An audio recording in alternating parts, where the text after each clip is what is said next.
राधा वल्लभ श्री हरिवंश।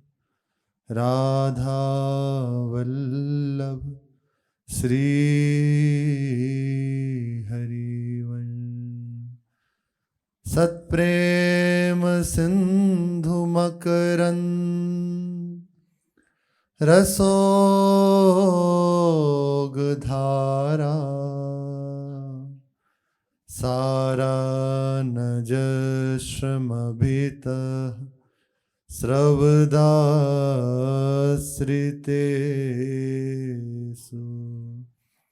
श्री राधिके तब कदा चरणारविंदम।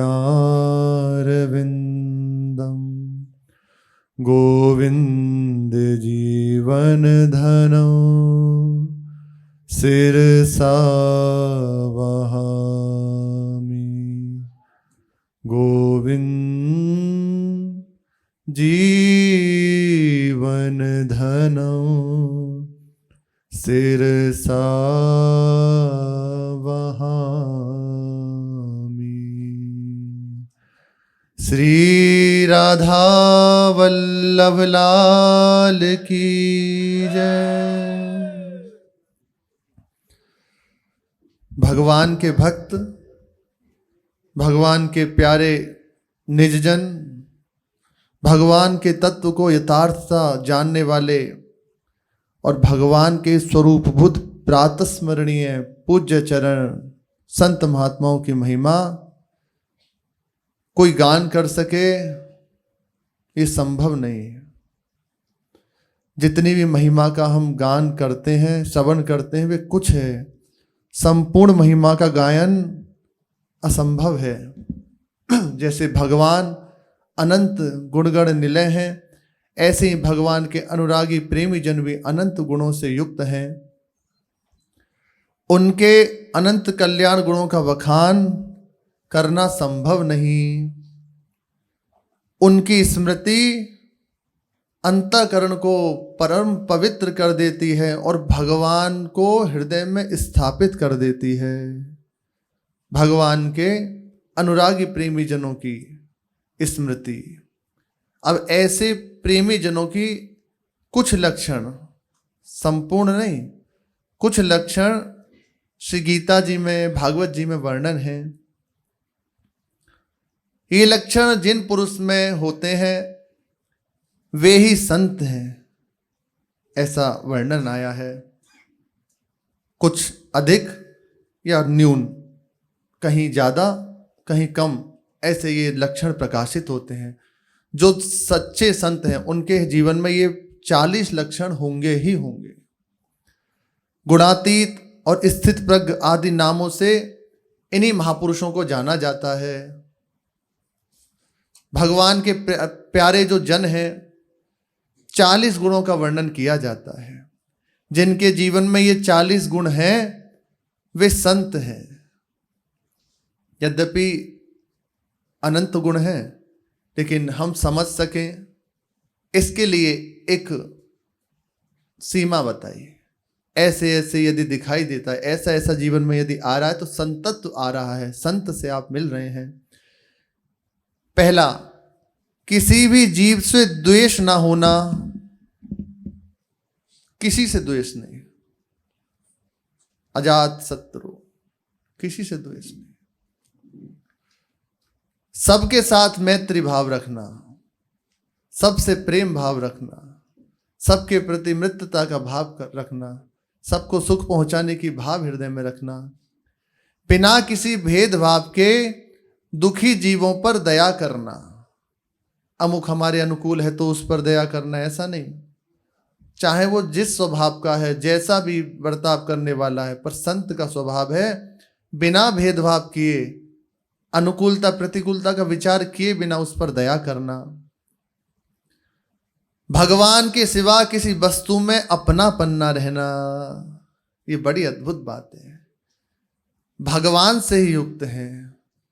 जो भी कुछ हमारा संबंध है भगवान से है। ये शरीर भी हम यदि धारण किए तो प्रभु की सेवा का पात्र है, अन्यथा इससे भी कोई हमारा संबंध नहीं। भगवान राम का राज्याभिषेक हुआ, श्री भगवान जानकी जी के साथ विराजमान हैं राज दरबार में। बड़े बड़े लोकपाल भी उनके चरणों में मस्तक झुकाने के लिए वहां उपस्थित हैं। विभीषण जी के हृदय में विचार हुआ कि भगवान के लिए क्या लेकर चलूं, सबसे सुंदर चीज क्या लेकर जाऊं। तो रावण ने अपने बल विक्रम से जो समुद्र मंथन के समय रत्न निकले उनको देवताओं से छीन लिया और अपने कोष में स्थापित कर दिया, उन्हें विराजमान कर दिया। विभीषण जी को यही लगा कि प्रभु को प्रेम पूर्वक इसी को भेंट करते हैं, प्रभु को बड़ा सुख पहुंचेगा। माला तैयार की गई, सुंदर हार, अब वो तो बहुमूल्य समुद्र से निकले हुए हैं। और श्री विभीषण जी दरबार में लेकर उपस्थित हुए। विभीषण जी ने माला प्रभु के चरणों में भेंट की। माला को देखकर पूरे राज दरबार में ये बात प्रायः सबके मन में आ गई कि ये प्रसादी तो हमें ही मिल जाए, ऐसी बहुमूल्य माला। भगवान तो पूर्ण काम है, भगवान को तो आवश्यकता नहीं, और वे तो दे ही देंगे किसी ना किसी को, तो ये हमें ही मिल जाए। विभीषण जी के भी मन में ये बात आ गई कि प्रभु प्रसादी दे ही देंगे हमें, हम पहनेंगे उसे प्रभु की प्रसादी मानकर। सीधा पहनना तो ठीक नहीं, प्रभु की प्रसादी। सबके हृदय में बात आई, सब अपने अपने भाव से थे कि हमने प्रभु के साथ अमक सेवा करी, हमने रावण से विजय दिलाई, आदि आदि सबके हृदय में भाव थे। वहीं श्री हनुमान जी महाराज चरणों में भाव रखे हुए बैठे हुए थे। उन्हें अभी तक यही पता नहीं कि माला भेंट की गई है, स्मृति ही नहीं, पूछा पता ही नहीं, केवल उनका चिंतन प्रभु के चरणों में बना हुआ है, दृष्टि प्रभु के चरणों में लगी हुई है। प्रभु ने माला, जब विभीषण जी ने प्रभु श्री राम को माला दी तो माला किसी को नहीं दी, उन्होंने जानकी जी को दे दी। तो सबने विचार किया कि भाई अर्धांगिनी है, तो किसी के प्रति हृदय में किसी के भी अंदर ये भाव नहीं आया कि अमुक को दे देना चाहिए या ठीक नहीं किया। क्योंकि अगर प्रभु ने विचार किया कि एक को देते हैं तो दूसरा सोचेगा कि हमने भी सेवा करी है, फिर उसी को क्यों। अब ये है बड़ी खेल है प्रभु का। सबके अंदर भाव, तो सब प्रसन्न इस बात से, कोई किसी के अंदर मिलानता नहीं आई। श्री जानकी जी ने विचार किया कि अपने प्यारे तो हनुमान जी हैं और इनसे उपदेश दिलाना चाहिए पूरी सभा को, क्योंकि प्रभु तो हृदय की देख रहे हैं ना, और सिया राम जी भेद है नहीं, एक ही हैं। तो श्री जानकी जी ने माला हनुमान जी के गले में डाल दी। जब माला का स्पर्श हुआ तो हनुमान जी को मानो होश आया हो कि अरे, अब उन्हें पता चला कि हमारे गले में माला पड़ी है। तत्काल माला उतारी और ऐसे देखने लगे उस माला को, उसके प्रकाश को बहुत देर तक देखते रहे। फिर विचार किया कि अभी वो चीज नहीं है जो हम चाह रहे हैं। तो दांत वज्र तुल्य हैं, एक एक मणि को तोड़ना प्रारंभ किया। अब सबका हृदय बैठा जा रहा है कि इतनी बहुमूल्य मणि, इतनी मेहनत से इसको बनाया गया, और सब हनुमान जी महाराज मणि को देखते हैं, उसका प्रकाश देखते हैं, फिर दांत से तोड़ के उसके अंदर देखते हैं, फेंक देते हैं। ऐसे पूरी माला के संग करना प्रारंभ किया। विभीषण जी को रहा नहीं गया। विभीषण जी ने कहा, प्रभु की प्रसादी आपको प्राप्त हुई और आप इसको तोड़ क्यों रहे हैं, क्या देख रहे हैं इसके अंदर। बोले, मैं देख रहा हूं कि इसमें भगवान का नाम है कहीं या नहीं है, भगवान की छवि है कि नहीं है। ये बड़ी बहुमूल्य सी जान पड़ती है, प्रसादी है ठीक है, लेकिन इसमें भगवान है कि नहीं कहीं, ये हम देख रहे हैं। फिर अपने लीला में शुरू, वही दांत से तोड़ना और उसमें देखना, फिर फेंक देना। विभीषण जी ने कहा झुंझलाकर, आप इतना बड़ा शरीर धारण किए हुए हैं, क्या आपके शरीर में भी भगवान है कहीं। तत्काल मानो किसी ने झकझोर दिया हो, ऐसे विभीषण जी की ओर देखा और कहा, यदि इसमें भगवान ना हो तो इसी क्षण इसको त्याग दें। और नाखून वज्र तुल्य फाड़ दिए छाती। तो जो दरबार में श्री जानकी नाथ बैठे थे वैसे ही हृदय में विराजमान है। पूरा लक्ष्मण जी, भरत जी और सबके साथ राम दरबार विराजमान है। फिर रोम रोम में ऐसे त्वचा उछाल दी और दिखाया कि रोम रोम से नाम स्फुरित हो रहा है। ऐसे दर्शन सब कर रहे हैं, रोम रोम से नाम स्फुरित हो रहा है। ऐसे श्री हनुमान जी महाराज, भगवान के सिवा किसी वस्तु में मेरापन न रहना, अपने शरीर में भी नहीं। ये शरीर धारण ही इसीलिए किया है, जो संतजन शरीर को रखते हैं तो केवल प्रभु की सेवा के लिए। महापुरुष जन जब लीला संवरण का समय आता है तो प्रभु की इच्छा होती है, आ जाओ। श्री घनानंद जी महाराज वृंदावन में विराजमान थे और उस समय म्लेच्छों का बहुत चारों ओर मार काट, चारों ओर बड़ा दुर्व्यवहार, लताओं को काटा जा रहा था और वहीं एक लता के नीचे श्री घनानंद जी महाराज बैठे थे। अब वे तो क्रूर कर्मा म्लेच्छ जन, उन्होंने देखा कि हट जाओ नहीं तो लता के संग काट देंगे, तो मुस्कुरा दिए, ले काट दो। अब जो म्लेच्छ की सेना थी उन्होंने प्रहार किया तो मानो हवा में तलवार चल रही है। सामने घनानंद जी बैठे हैं पर उन्हें अनुभव नहीं हो रहा, तलवार स्पर्श नहीं कर रही और हवा में। अब वो तो सब भयभीत हो गए। तो देखा श्री जी इशारा कर रहे हैं, श्री घनानंद जी ने उसी समय देखा श्री जी कह रही हैं कि छोड़ो इस शरीर को, राजा। तत्काल उनने कहा प्रहार करो। जो ही कहा ऐसा प्रहार किया तो बस शरीर के टुकड़े टुकड़े, शरीर छोड़ा, नित्य लीला में प्रवेश कर गए। तो शरीर भी धारण है तो केवल प्रभु की इच्छा से, यदि प्रभु की इच्छा ना हो तो तत्काल शरीर को छोड़ दें। वरना ऐसा थोड़ी है भगवान के शरणागत को कोई छू जाए, अरे राम रोज पावक सो जरही, भाव कर ले तके नीच, जो मीच साधु की सो पामरते ही मीच मरे। यदि भगवान के आश्रित है, भगवान का जन है, उसकी ओर कुभाव भी कर ले, उसके अनिष्ट की चिंतन कर ले तो उसी परिस्थिति में वो पड़ जाएगा। भगवान की इच्छा होती है तभी भगवान के जन को कोई जीवन में परिस्थिति पड़ती, अन्यथा सामर्थ्य नहीं किसी की, यमराज की सामर्थ्य नहीं। यमराज भी कह रहे हैं कि देखो जिसने जीवन में एक बार भी नाम लिया है उसके पास भूल के मत जाना, अब उनका हिसाब भगवान करेंगे। हम तो बस उनको प्रणाम करते हैं क्योंकि वो भगवान के जन हैं। इतनी बड़ी भगवत दास की महिमा है।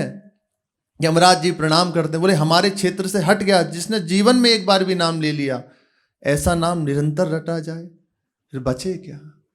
एक बार नाम ले लिया तो यमराज जी कह रहे हैं हमारी पास से मुक्त हो गया, अब उसे हमारा यम पास बांधेगा नहीं। केवल भगवान के आश्रित को भगवान की इच्छा होती है तभी उसके जीवन में कोई भी विपरीत परिस्थिति आती है, रोग है, कष्ट है, प्रतिकूलता है, और भी वो केवल भगवान की इच्छा है उसको आगे बढ़ाने के लिए, जगत को दिखाने के लिए, इसलिए, अन्यथा किसी की सामर्थ्य नहीं जो उसकी ओर दृष्टि उठाकर देख सके। तो भक्तजन शरीर भी धारण करते हैं, शरीर में यदि भाव है तो केवल प्रभु के निमित्त कि ये प्रभु की सेवा का पात्र है, अन्यथा नहीं, इससे अपनापन नहीं। तो शरीर भगवान के सिवा किसी वस्तु में मेरापन न रहना, शरीर तक में अपनापन न रहना। पांचवा, शरीर मन वाणी में कहीं मैंपन ना होना। पुनः क्यों कही? पक्की बात करने के लिए। पहले बाहर से और फिर और अंतर, ये स्थूल शरीर, सूक्ष्म शरीर, कारण शरीर, कहीं भी अपनापन नहीं। अंतःकरण, कारण शरीर, इसी अंतःकरण चतुष्ट है, ये कारण शरीर, तीसरा शरीर। वाणी, मन और स्तन, तीनों में भी अपनापन ना होना, केवल प्रभु में अपनापन होना, केवल प्रभु में अपनापन होना। सुख दुख में सम बुद्धि रहना, चाहे सुख मिले या दुख मिले सम है। कोई भी सुख दुख समय कृत्वा लाभा लाभो जया जयो, सब में सम है। जो है सुख मिले या दुख प्रभु की प्रसन्नता से प्राप्त हुआ है, प्रभु की प्रसन्नता है इसमें, इसलिए बड़े प्रसन्न चित्त होकर उसको पान करते हैं। उसमें कोई राग नहीं, सुख मिला तो जय हो नहीं और दुख मिला तो हाय हाय नहीं, बस प्रसन्न रहते हैं, सम रहते हैं। अपना बुरा करने वाले के प्रति उसे दंड देने की सामर्थ्य होने पर भी चित्त में क्रोध ना करना और भगवान से उसका भला चाहना। श्री हरिदास ठाकुर जी 22 बाजारों में कोड़े मारे जा रहे हैं, कोई अपराध थोड़ी है। काजी के द्वारा प्रेरित करके केवल द्वेषवश, और राजा ने आज्ञा दे दी। तो राजा के लिए, काजी के लिए और जो जल्लाद कोड़े मार रहे थे उनके लिए भगवान से प्रार्थना कर रहे हैं, प्रभु अब तो इनका मंगल कर दीजिए, इनका मंगल करना चाहिए। वे बोलते हैं हरि बोल हरि बोल, तो जल्लाद कहते हैं हरि बोल बोलता है, तब बड़े प्रसन्न होते हैं कि अब तो इनका कल्याण हो जाएगा, क्योंकि इन्होंने हरि बोल दिया, भगवान का नाम भी लिया, अब इनको दुर्गति नहीं होगी, अब इनको दंड नहीं मिलेगा, अब तो इनका मंगल हो जाएगा। ऐसे दंड देने की सामर्थ्य है, लेकिन फिर भी दंड नहीं देना। श्री अर्जुन देव जी महाराज को जब पकड़ लिया गया, वो खुद ही दिल्ली गए थे उससे बात करने के लिए, तो वहीं कैद कर दिया। उनके शिष्य ने कहा, 2 शिष्य साथ थे, कि आप आज्ञा कर दें तो इसी समय तख्ता पलट कर दें, प्रभु आपकी कृपा से हमारे हृदय में। शिष्य कह रहे हैं तो गुरुदेव की फिर बात ही क्या, शिष्य कह रहे हैं आप आज्ञा करें तो इसी समय में इस राज्य को ही पलट दूं, सब विध्वंस कर दूं। तो ऐसे पास बुलाया, इधर आओ। पिंजरे में बंद थे श्री गुरु अर्जुन देव जी, और ऐसे छू दिया, छूते ही वो मूर्छित होकर गिर गए। और जब मूर्छा हटी तो जब होश आया तो कहा अब बताओ। बोले प्रभु अब एकदम खाली, अब कोई सामर्थ्य नहीं। वे सामर्थ्य आपकी थी, फिर उनको जिंदा तलवार से काट दिया गया। जान रहे हैं लेकिन सामर्थ्य है, लेकिन नहीं, खुद सहन कर रहे हैं। एक मीर नाम के फकीर, जिस समय अर्जुन देव जी को कष्ट दिया जा रहा था, तो प्रकट हुए और ऐसे हाथ जोड़े कि आप आज्ञा करें, मैं इसी समय इस पूरे तख्त को पलट सकता हूं। औरंगजेब उस समय था, आप आज्ञा कर दें। तो ऐसे इशारा किया कि देखो ऊपर उंगली से, तो दिखाई दिया कि आकाश मंडल में सभी देवी देवता हाथ जोड़े खड़े हैं और कह रहे हैं एक बार आज्ञा कर दो तो ये सब विध्वंस मच जाएगा यहाँ। उन्होंने कहा नहीं नहीं, साधु के लिए उचित नहीं है। ये है अपना बुरा करने वाले के प्रति उसे दंड देने की सामर्थ्य होने पर भी चित्त में क्रोध ना करना और भगवान से उसका भला मनाना, प्रभु इसका मंगल करे। ये सामर्थ्य है, ये संतों में है, होते हैं ये लक्षण है। तो मानो संत भाव हृदय में आ रहा है, जिनके जीवन में भी ये दिखाई दे वे संत हैं। अनुकूल और प्रतिकूल वस्तु या स्थिति की प्राप्ति में संतुष्ट रहना। जैसी भी स्थिति हमारे प्रभु ने दी है, अनुकूल है या प्रतिकूल है, हमारा मन विक्षिप्त है या बहुत प्रसन्न है, बिल्कुल संतुष्ट रहना। संतुष्टया एन केन वाह, संतुष्ट रहे, उसमें विचलित ना हो। क्यों? क्योंकि ये हमारे प्रभु का प्रसाद है, हमारे प्रभु ने दी है। जय विजय जी को जब श्राप मिला श्री सनकादि ऋषियों के द्वारा, तो पहले घबराए और विकल हो गए, चरणों में पड़े कि प्रभु ये तो बड़ी तमोमय योनि है, प्रभु से दूर हो जाएंगे। अब निरंतर सेवा में रहने वाले और उनको भगवान से दूरी हो जाए तो वही जानता है कैसी। तद विस्मरणेन परम व्याकुल देती, विस्मरण हो जाए तब हृदय की हालत ये हो जाती कि जीना मुश्किल है। और जो निरंतर सेवा में रह रहे हैं, जिनको देख के जी रहे हैं, उनके लिए ही है, उनके लिए दूर हो जाना बड़ा कष्टप्रद। तब कहा कि 3 जन्म लेने पड़ेंगे।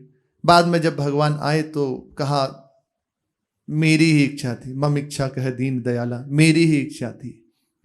जब श्री जय विजय ने सुना कि भगवान कह रहे हैं हमारी इच्छा थी, तो बड़े प्रसन्न हो गए। अब श्राप का कोई प्रभाव नहीं, कोई जलन नहीं हृदय में। उन्होंने कहा हमारे प्रभु राजी हैं, हमारे प्रभु प्रसन्न हैं, और सेवक का परम धर्म यही है कि स्वामी जिससे प्रसन्न हो। यदि वो प्रतिकूल भाव स्वीकार करके प्रसन्न है तो हम वैसे ही सेवा करेंगे। आपको प्रसन्नता है छाती में लात मारे तो छाती में लात मारेंगे। श्री भीष्म जी यही भाव रखते हैं कि प्रभु बैर भाव से सामने खड़े हो तो प्रतंचा चढ़ाकर धनुष पे और बाणों के द्वारा आपकी सेवा करेंगे। बड़ा सुंदर श्री राजा एक हुए हैं, उन्होंने वर्णन किया, पूरी आरती वर्णन करी है धनुष के द्वारा श्री भगवान की। तो भक्त अनुकूल परिस्थिति प्राप्त हो या प्रतिकूल परिस्थिति, ये बड़ा है कठिन, पर जीवन में यदि आ रहा है संतों की कृपा से, तो निश्चित मानिए प्रभु की अहेतु की कृपा है। हमारे जीवन में संत भाव जागृत हो रहा है, हमारे हृदय में संतत्व जागृत हो रहा है। इसका ये जरूरी बात नहीं कि आप घर में हैं या विरक्त हैं तभी आप संत हैं, नहीं। विभीषण जी लंका में रह रहे हैं, भगवान कह रहे हैं तुम सारीखे संत प्रिय मोरे। भगवान स्वयं उनकी वंदना कर रहे हैं, तुम्हारे लिए ही, तुम्हारे जैसे संतों के लिए मैं देह धारण करता हूं। अनुकूल या प्रतिकूल वस्तु या स्थिति की प्राप्ति में संतुष्ट रहना, प्रसन्न रहना, चित्त का निरंतर परमात्मा के साथ योग युक्त रहना, हर समय भगवान में योग संबंध जुड़ना, हर समय प्रभु से जुड़े रहना, हर समय प्रभु से युक्त हैं, कभी खाली नहीं। सेवा, नाम जप, लीलाओं का गायन, परिक्रमा, जो भी आप कर रहे हैं हर समय प्रभु से युक्त हैं। पूज्य महाराज जी से एक बार प्रार्थना करी कि एक साधक ने कि करुणा करें तो नेत्रों के सामने प्रभु आए, तो ऐसे बिठाया। उन्होंने कहा कि बस एक बार झांकी करा दीजिए। महाराज जी से कहा करा सकते हैं, बिल्कुल करा सकते, पर केवल भगवत दर्शन हो जाना ही लक्ष्य नहीं है। झांकी हो गई फिर नहीं, इतनी बात नहीं, केवल इतना ही नहीं है। जीवन में संत भाव आ जाना, संतों के लक्षण आ जाना, यह विशेष बात है। तो कहा पूरे जीवन में हमने एक बात पकड़ी है, कभी प्रभु से बिलग नहीं रहना, बस जैसे बने तैसे हर समय बस प्रभु से जुड़े रहना है, ये खास बात है। उन साधक से महाराज जी ने कहा हर समय बस प्रभु से जुड़े रहना, कैसी भी परिस्थिति हो, अनुकूल हो या प्रतिकूल हो, सुख में है या दुख में, हम प्रभु से जुड़े हुए हैं, प्रभु से विलग नहीं है। हर स्थिति हमें भगवान से युक्त बनाए रखे। घोर प्रतिकूल स्थिति है, शरीर बिल्कुल बेकार है, तब भी हम भगवान से युक्त हैं, क्योंकि मेरा संबंध प्रभु से है। तो हर समय प्रभु से जुड़े रहें।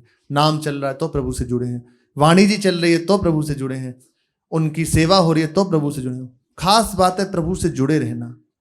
तो कहा कुछ बाकी नहीं रह जाएगा यदि ये जीवन में धारण कर लोगे ना, मुझे एक क्षण प्रभु के बिना नहीं रहना, बस कुछ बाकी नहीं रह जाए। झांकी कहते हो, दूर नहीं जाएंगे, हर समय चिपके रहेंगे हृदय से। अब गुरुजनों की बात है, स्वयं कह रहे कि हमारे जीवन की अनुभूति, हमने बस एक बात पकड़ ली, कभी हमें प्रभु से विरत नहीं रहना, कभी खाली नहीं रहना, बस। इसलिए उपासक को चाहिए, प्रभु प्राप्ति तो होगी होगी, पक्का होगी, गुरुजी ने कह दिया, और जिस मार्ग में है उसका फल है, मिलेंगे भगवान, क्यों नहीं मिलेंगे? अरे हमारे प्रभु मिलेंगे क्यों नहीं? ये तो बात ही नहीं आनी चाहिए अंदर। मानो अभी है भी तो प्रभु से कहना चाहिए मेरे हृदय की ये दुर्बलता दूर करो, बस इतना कार्य कर ले, अपने समय को बस भगवान में लगाए। खाते पीते सोते जागते चलते फिरते उठते बैठते एक फुर्सत ना मिले, हर समय प्रभु से युक्त हो जाए। आप कहीं रहो, बाबा जी बन के वन में रहो, चाहे गृहस्थी बन के घर में रहो, प्रभु से युक्त रहो, तो वही है, एक ही है, दो नहीं, एक ही गति प्राप्त होगी। प्रभु से युक्त रहे, परमात्मा के साथ योग युक्त रहना। 10वां है मन इंद्रियों को जीत लेना। मन इंद्रियों के अधीन नहीं होते, मन इंद्रियां संत के अधीन होती हैं। भूल ही न देव कुमारक पाऊं, कभी भूल कर भी ये इंद्रियां कुपथगामी नहीं होती। परमात्मा में दृढ़ निश्चय होना, एक ही उद्देश्य है, केवल भगवान की सेवा, भगवान के लिए सब कार्य है, और कोई उद्देश्य नहीं। हमसे जो कुछ बन रहा है प्रभु के लिए बन रहा है, प्रभु की प्रसन्नता के लिए बन रहा है। परमात्मा में दृढ़ निश्चय होना, प्रभु की प्राप्ति हमारे जीवन का लक्ष्य है, और कोई नहीं। मन और बुद्धि को सर्वभाव से भगवान के अर्पण कर देना। अब मन का संकल्प, बुद्धि का निश्चय जो होगा भगवान से युक्त होगा, हमारा भगवान के अतिरिक्त कुछ और बाकी ना रह जाए, केवल प्रभु से युक्त।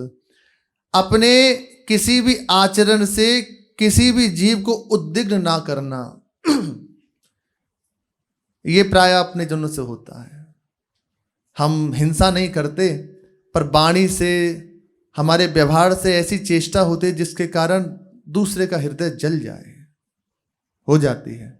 हम ऐसा कटु वचन बोल देते हैं, हम ऐसे व्यवहार हाव भाव प्रकट करते हैं जिसके कारण से दूसरे का हृदय दुखी हो जाए।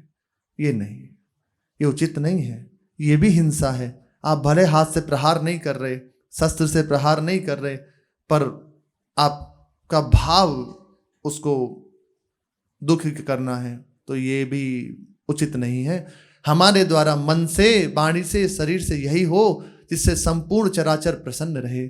हमारे प्रभु ही सब रूपों में है, हम वही करें जिससे सबको सुख मिले। बड़ा सुख मिलेगा आपके हृदय में जो ही ये बात आई ना कि सबको सुख देने का भाव आ जाए, बस सब सुखी रहें, क्योंकि सब रूपों में मेरे भगवान है। अरे श्री विग्रह में भाव कर लिया तो उनकी अर्चा पूजा करते हैं, उनमें भाव रखते हैं। चराचर विश्व में प्रभु विराजमान है, उनके प्रति भाव कर लिया जाए तो बाकी नहीं रह जाएगा। हर समय हृदय आनंदित रहेगा मेरे प्रभु सब रूपों में। बताइए क्या सेवा करूं? जब तक ये रहेगा कि आप हमें सुख दीजिए तो परेशानी है, हमें आपसे कुछ नहीं चाहिए। आप बताइए हम आपकी क्या सेवा करें, आप कैसे प्रसन्न होंगे? बस ये भाव संत के हृदय में होता है।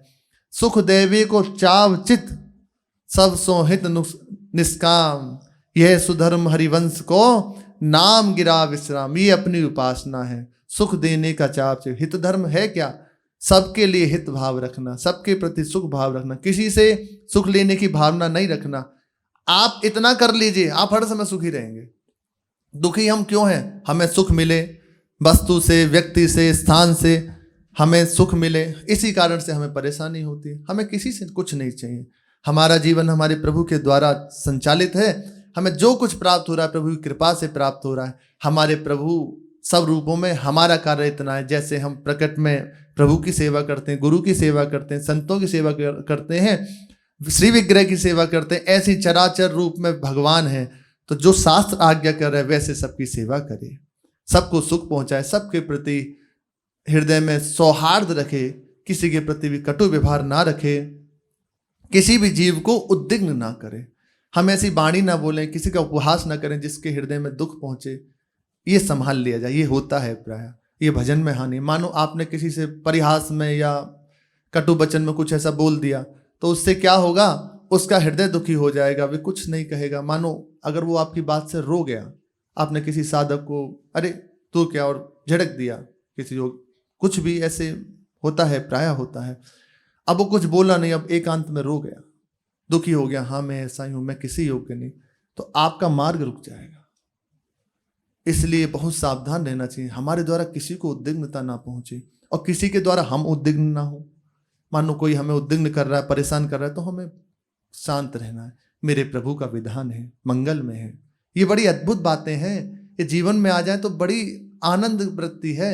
हर समय सुख देने का भाव, देखो सहज लक्षण है।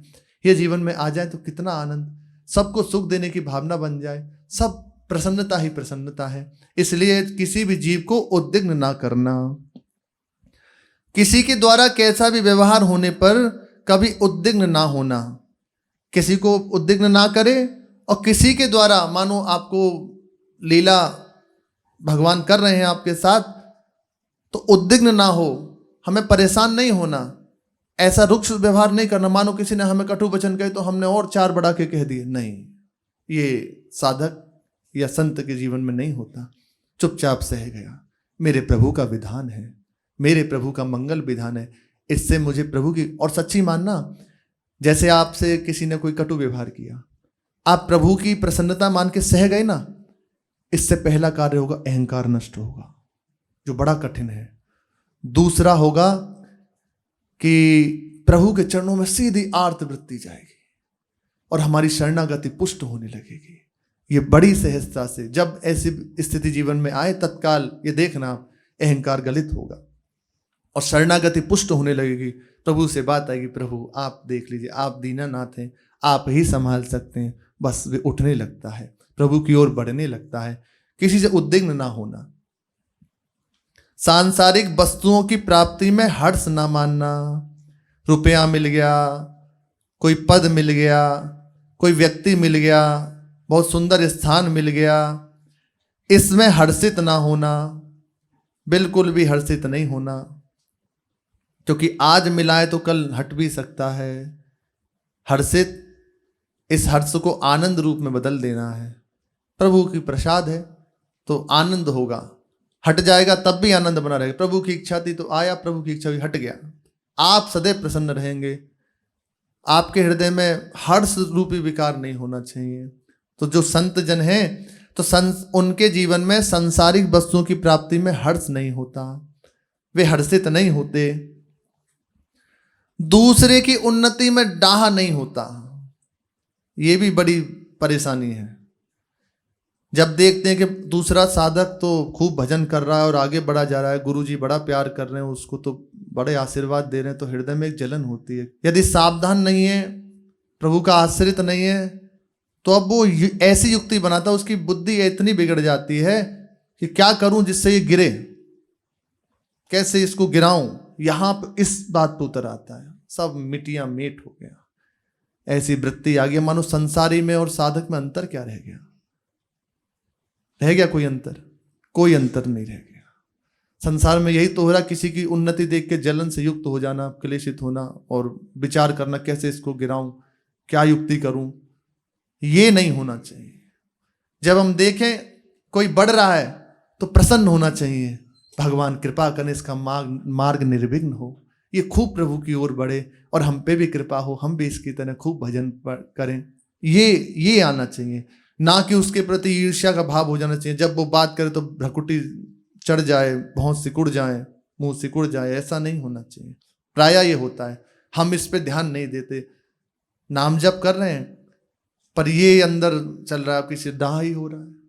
अब हम इसी विषय में जल रहे हैं, अमुक बढ़ता जा रहा है, देखो अब वो बेमतलब, ना कुछ लेना ना देना, वो हृदय जलन से युक्त हुआ जा रहा है, क्लेशित हुआ जा रहा है। प्रभु कृपा करें, संत जन कृपा करें तो ये वृत्ति हमारी दूर हो। किसी से डाहा न रखना, सबके प्रति सुहृद भाव रखना, सबसे मंगल कामना करना, सबकी मंगल कामना करना, सब प्रसन्न रहें, सब आनंदित रहें। दूसरे की उन्नति में डाह ना होना, परमात्मा को नित्य अपने साथ समझकर सदा निर्भय रहना, कभी डरना नहीं, किसी भी परिस्थिति में नहीं डरना। अरे प्रभु मेरे साथ हैं, किससे डरना, किस बात के लिए डरना। हमारे साथ श्री रघुनाथ, बड़ी हमें संतों के द्वारा एक लिखी हुई बड़ी अच्छी पंक्ति लगती है, हमारे साथ। ये लिख लेना चाहिए और टांग लेना चाहिए, कहीं भी लिख के हृदय में लिख लेना चाहिए। हमारे साथ, एक एक शब्द को ध्यान से सुनना। हमारे साथ श्री भगवान, हमें किस बात की चिंता। हमारे प्रभु हमारे साथ हैं तो किस बात की चिंता। शरण में रख दिया जब माथ, तो किस बात की चिंता। अरे उनके चरणों में अपने मस्तक को रख दिया तो चिंता क्या करना। किया करते हो तुम दिन रात, क्यों बिन बात की चिंता। अरे रात दिन चिंता में जले जा रहे हो व्यर्थ में। अरे भगवान के चरणों में तुम समर्पित हो, क्यों चिंता करते हो। कैसी परिस्थिति हो, दृष्टि बस प्रभु की ओर कर लो। प्रभु आप राजी हो, देख लीजिए। उसी समय देखो आनंद से हृदय लबालब भर जाएगा। किया करते हो तुम दिन रात, क्यों बिन बात की चिंता। मेरे स्वामी को, तेरे स्वामी को रहती है तेरी हर बात की चिंता। अरे जिसने तुम्हें स्वीकार किया है, जिनकी तुम शरण में हो, उनको हर समय तुम्हारी चिंता है। छोटा बालक खुद कुछ नहीं कर सकता, लेकिन माता उसकी प्रत्येक चिंता करती है। कब उससे बाल भोग देना, कब राजभोग देना, कब शयन कराना, कब वस्त्र बदलने, माता को चिंता होती है। तो हमारे प्रभु तो अनंत वात्सल्य समुद्र हैं, उन्हें हमारी चिंता नहीं है। व्यर्थ में चिंता करके अपने समय को नष्ट करो। अरे चिंता मत करो, चिंतन करो। चिंता चिता समान है, चिंता करोगे तो चिता के समान है, अंदर ही अंदर घुल जाओगे। मुर्दे को चिता जलाती है और जिंदे को चिंता खाती है, ये संतों की वाणी है। चिंता चिता समान है, घुन की तरह लग जाती है। जिंदे को चिंता खाती है और मुर्दे को चिता जलाती है। जैसे मुर्दे को, उसके शव को चिता जला देती है, ऐसी जीवित व्यक्ति जब चिंता की आग में जलता रहता है तो बस अंदर ही अंदर घुटता रहता है, जलता रहता है। भगवान का आश्रय ना होने के कारण, भगवान के चरणों में विश्वास ना होने के कारण ये गति होती। भरोसा प्रभु कर ले, तेरे स्वामी को रहती है तेरी हर बात की चिंता। अरे हमारे प्रभु सर्वेश्वर हैं, परात्पर अखिलेश्वर हैं, सर्वलोक महेश्वर हैं, सबके स्वामी हैं, सबके ईश हैं, उन्हें हमारी चिंता है। फिर क्या बात करना, क्यों परेशान होना। अरे हमारी श्री जी हैं, जब जो परिस्थिति होगी वो है ना, क्यों चिंता करना। आप देखो अभी नाच पड़ोगे इसी बात से, चिंता नहीं करना,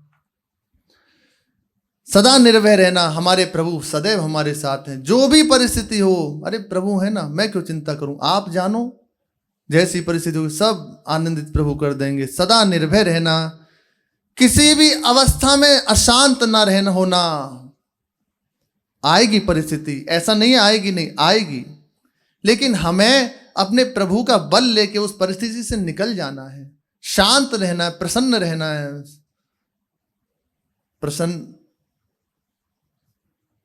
प्रसन्नात्मा प्रभु से जो युक्त हैं, प्रभु उसका से जिनका संबंध हो गया, हर समय प्रशांत आत्मा, शांत आत्मा, हर समय शांत रहते हैं। ये शांत बड़ी अद्भुत अवस्था है।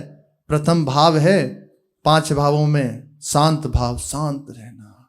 कैसी परिस्थिति हो उसका कोई हृदय पे असर ना होना, हर समय प्रसन्न रहना, शांत रहना। ये 18 हुए हैं आज। आगे जो 40 में 22 बचे, शेष चर्चा आगे। श्री राधा वल्लभ लाल की जय।